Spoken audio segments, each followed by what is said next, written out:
I appreciate the opportunity to share some perspectives on economic development with your ports management class.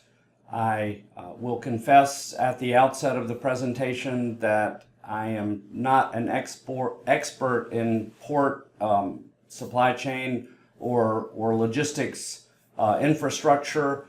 I have, however, had an extensive career as an economic development professional, and hopefully that experience professionally can help inform some takeaways and some recommendations that may be helpful to you in your port career.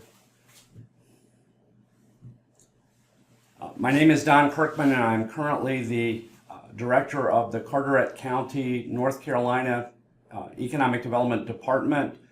I actually was trained as an attorney, went to undergraduate school and law school at the University of North Carolina, and practiced law for 10 years prior to changing careers and becoming an economic development professional. I actually began my career here, coincidentally, and have spent about half of my career in coastal areas, and the balance of my career, most notably 10 years of between 2000 and 2010, running a regional economic development organization in the Piedmont Triad region of North Carolina around the cities of Greensboro, Winston-Salem, and High Point, which is an area where there is a heavy concentration of manufacturing and logistics. So I've had the opportunity to work in coastal counties and have direct experience with port communities. And I've also worked with customers of ports, particularly in the manufacturing and logistics area, while working in an inland community. So I can appreciate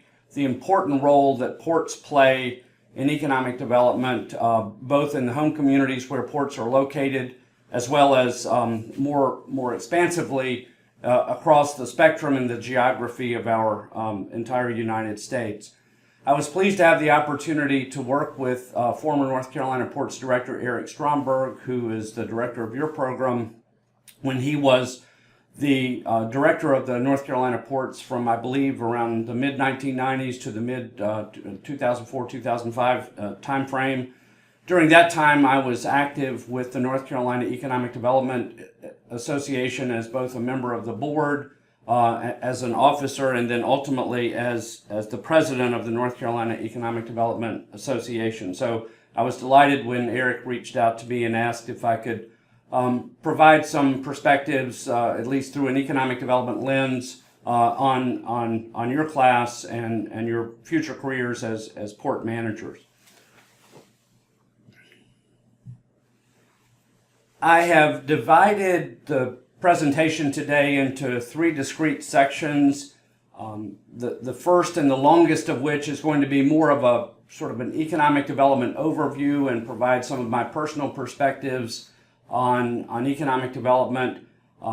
Most of this initial portion of the presentation will not really focus on ports at all.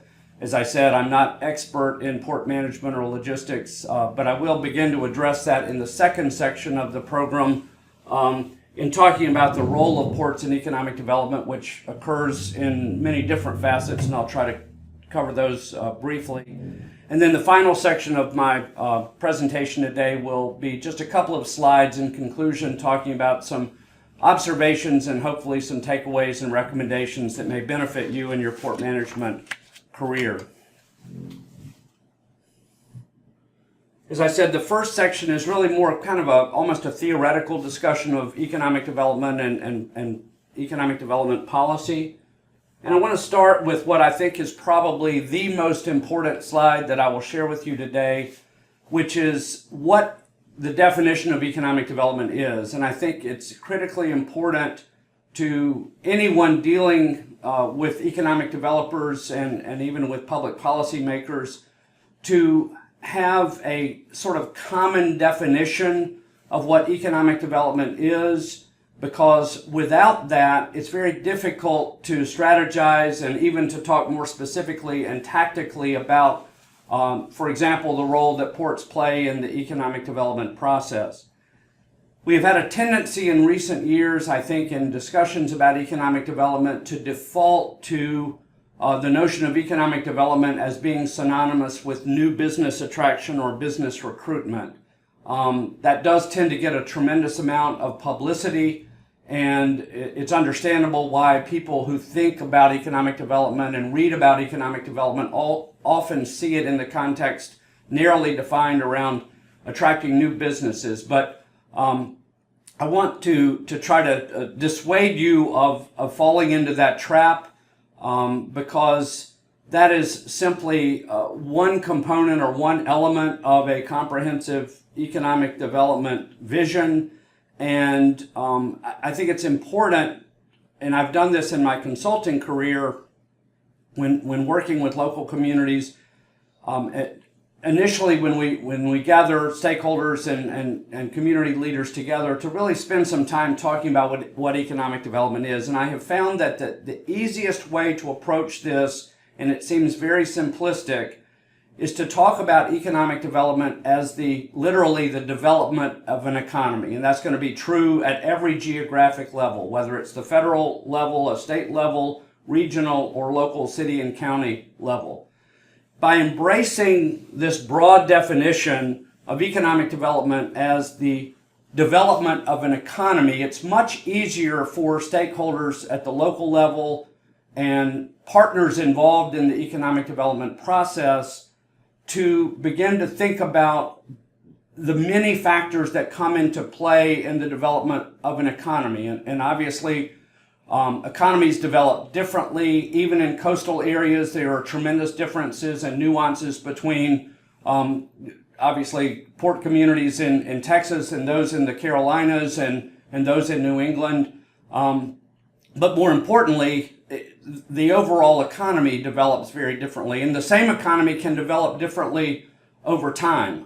Coincidentally, as a sidebar, we are almost 2 weeks out from Hurricane Florence hitting the coast of the Carolinas, and that event, that natural disaster, has dramatically altered the economic trajectory of the coastal area and eastern area of North Carolina and South Carolina as well.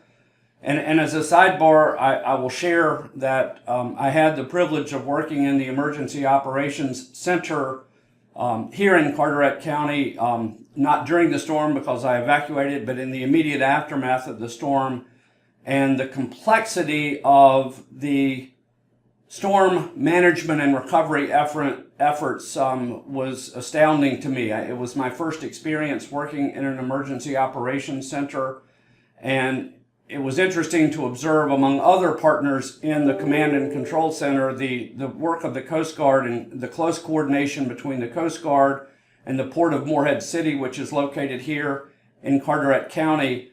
And that was just one tiny piece of an enormously complex puzzle of different efforts, restoring basic infrastructure, in terms of the relief effort to dislocated families, many of which were flooded, and the economic consequences of this devastating storm that we're still going to be dealing with in the months and literally in the years ahead. So I did have an opportunity to speak with our port director after the Port of Morehead City resumed operation, and he said if there was one bit of wisdom that he could share in the aftermath of the storm, it was the critical importance of port management staying in really close contact with your state and local emergency management teams, not just during the storm, but prior to the storm, to make sure that your port emergency management plans are in place and that you are very closely connected on an ongoing basis in anticipation of a natural disaster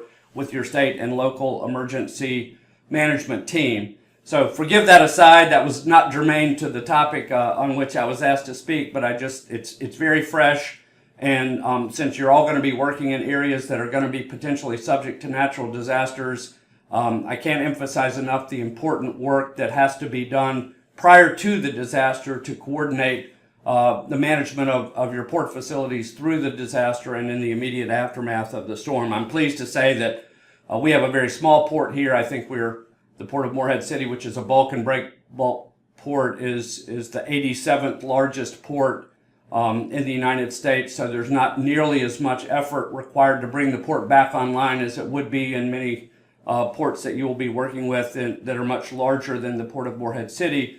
But nonetheless, it is symbolic of the, I think, need to be engaged with your emergency management teams.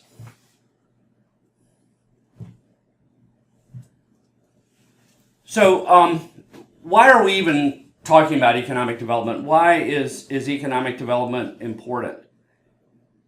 I think it's important because it really is not, it's really the means to the end. The performance of an economy is not the end game, but it is the means by which local governments are able to provide the suite of services that they provide to their citizens. And certainly for the private sector, economic development is important because it drives revenues and profits that are essential for businesses to operate. I just want to spend a moment talking about that distinction between the public and the private roles in economic development. And I've got a subsequent slide that talks about economic development structures. In your careers and in your work, you're going to be working with economic development entities, both at the local level and at the state level and probably at the national level as well, through U.S. agencies. And so I want to talk just for a moment about the distinctions between public and private enterprises and the structures that you may encounter in your work as port managers. So what I've attempted to do here is talk about the public sector role in economic development, the public sector goals in economic development, and sort of compare and contrast that with private sector roles and goals as well. As I mentioned earlier, if you look at the mission statement of a local government, whether it's a city, county, or even a state government, typically the mission is to provide a suite of services to the citizens of the community that relate to the provision of health, safety, and the general welfare of the community. You typically do not see the words economic development or job creation in a local government mission statement because, frankly, that isn't part of the mission of government. It is not the mission of government to create jobs or to produce jobs, even though local governments and state governments employ lots of people. But again, the performance of the economy determines the economic and fiscal capacity of governments to be able to provide the services that they provide and the cost of doing that and the tax rates that have to be established to provide those services. So again, economic development for local governments has a great deal to do with the capacity of the community, whatever the geography is, city, county, region, state, to provide the tax revenues, the resources that are necessary to support the services that are provided to the citizens. Private sector is totally different. In the private sector, as I said earlier, you see a lot of interest in economic development because the performance of the economy for many companies determines their profitability. It determines their revenue streams, and a growing economy is going to generate additional revenues and profits for many businesses. Without those profits and continued revenue growth, many of those businesses would fail. So those roles are important to distinguish, in part because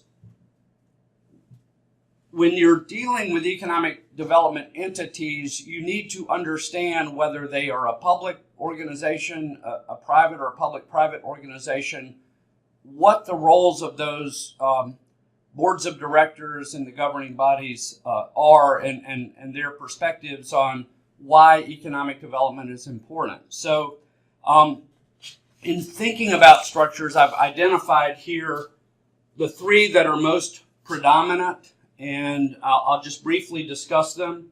The first one is an entirely public enterprise, and this could be true at the state level.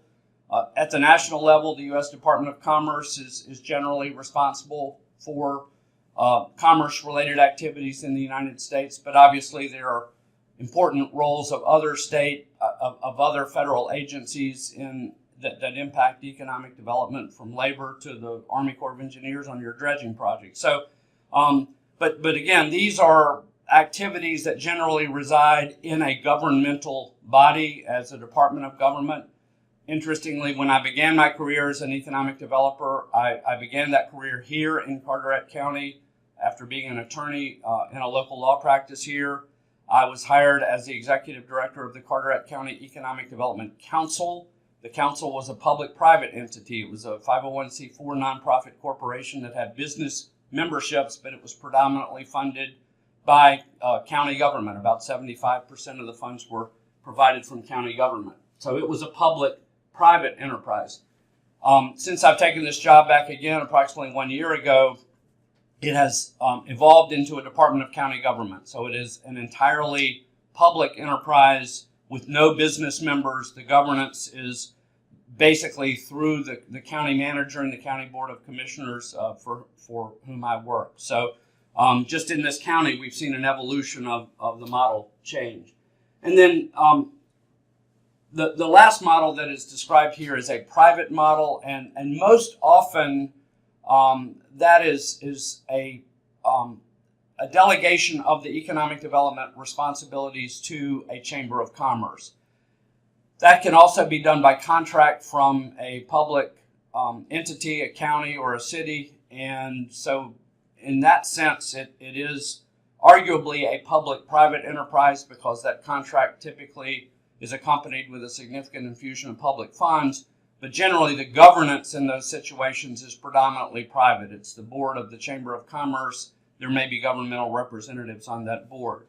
So as you're thinking about and interacting with your local or state or federal economic development partners, it's important to keep in mind the structures that they represent because they have significant implications in the real world. And I don't have time today to do a deep dive on that. But just if you think about it, even issues relating to transparency and sunshine, the more public you are, the more likely it is that your activities have to be conducted in the sunshine as a public body.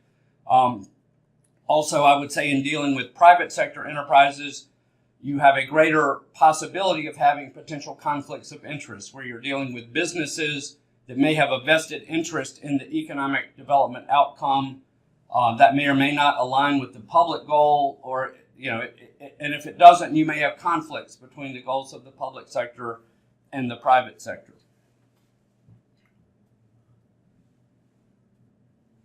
I want to spend just a few minutes talking about sort of the evolution of economic development and being in a southeastern, in the southeastern part of the country.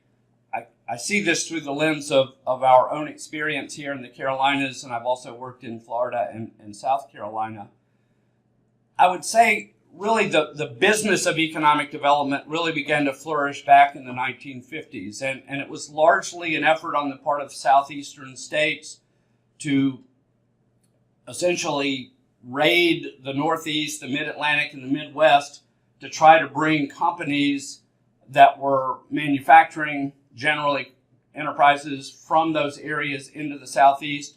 And many of those companies were very receptive to that solicitation and that invitation to move because the southern states were right-to-work states and the labor environment had become challenging for many of the companies in those unionized states. And so beginning in the 50s and certainly continuing through the 60s, 70s, 80s, 90s, you saw a disproportionate emphasis within the economic development community on business attraction. It was often trying to attract companies from unionized states into right-to-work states in the southeastern United States. I would say that beginning around the year 2000, certainly in that time frame, you began to see an evolution of economic development policy making far beyond the traditional business recruitment activities.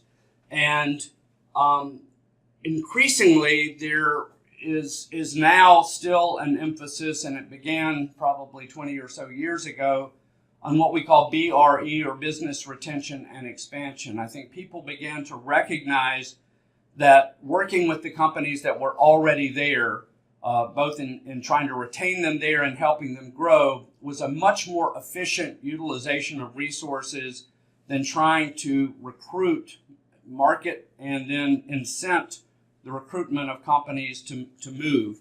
And so business retention and expansion really became the primary emphasis of the day-to-day activities of local and state economic developers. Having said that, the successful business recruitment activities continue to receive, and even today continue to receive, probably the disproportionate amount of publicity when it comes to economic development. Just the recent competition for the second Amazon headquarters is probably emblematic of that. It's sort of captivated the nation as Amazon has gone through this exercise to identify 20 potential candidate communities for their second headquarters, which is projected to employ 50,000 people. But also importantly, and most importantly for this lecture, is the increasing emphasis on international trade and exports in particular. And I'll dive into that a little bit more later in the presentation.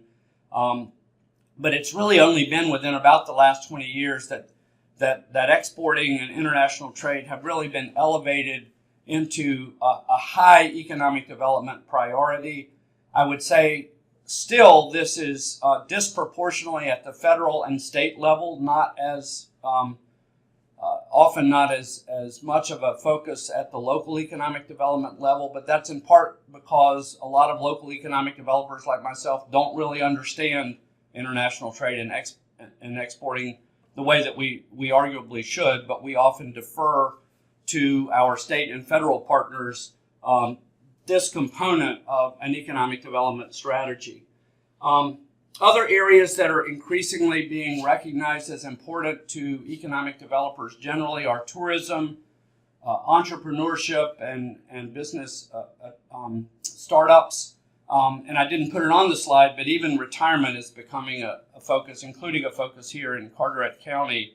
And I'll talk about why that has become important in a few moments.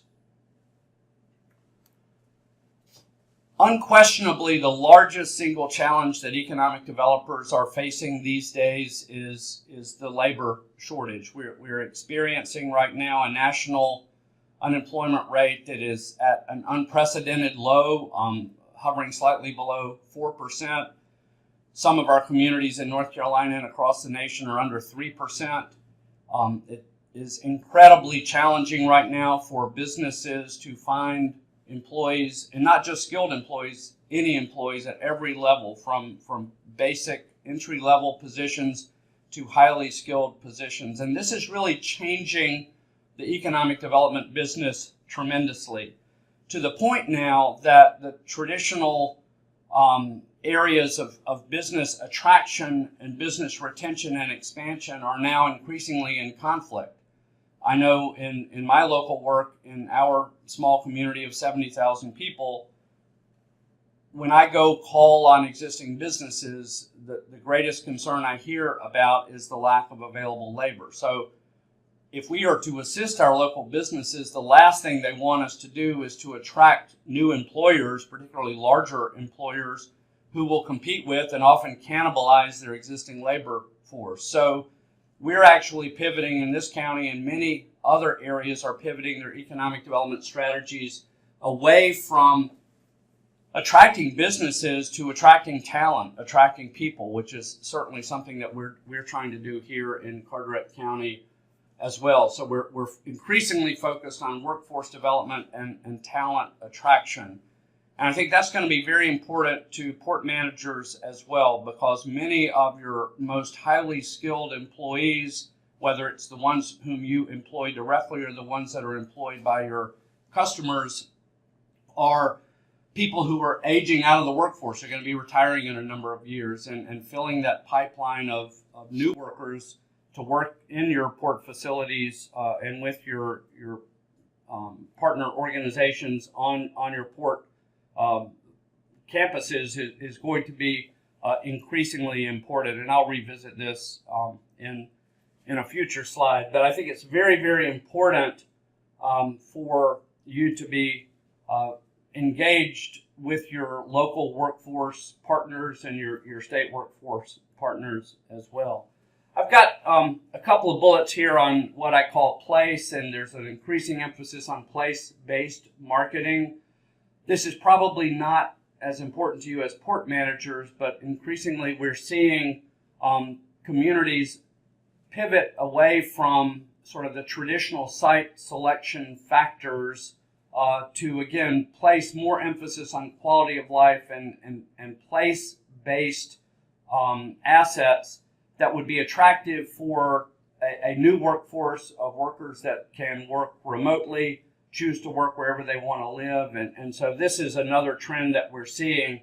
And in that context, I put a quote that I got from a friend and former North Carolina Commerce Secretary Jim Fain, who used to say in his presentations that in economic development, everything matters. And that's really, really true. I mean, we certainly talk a lot about site selection factors that are important to many manufacturing businesses and other companies, but increasingly you can get beyond the wage rates and the labor supply and the infrastructure questions and begin to think about things that impact our daily lives, from parks and recreation and quality of life and the arts and other things in a community, as having an increasingly important role in the economic development business. But again, going back to that earlier slide, remember that economic development is about the development of an economy, and certainly in a global economy such as the one in which we reside today, ports are continuing to play an increasingly important role.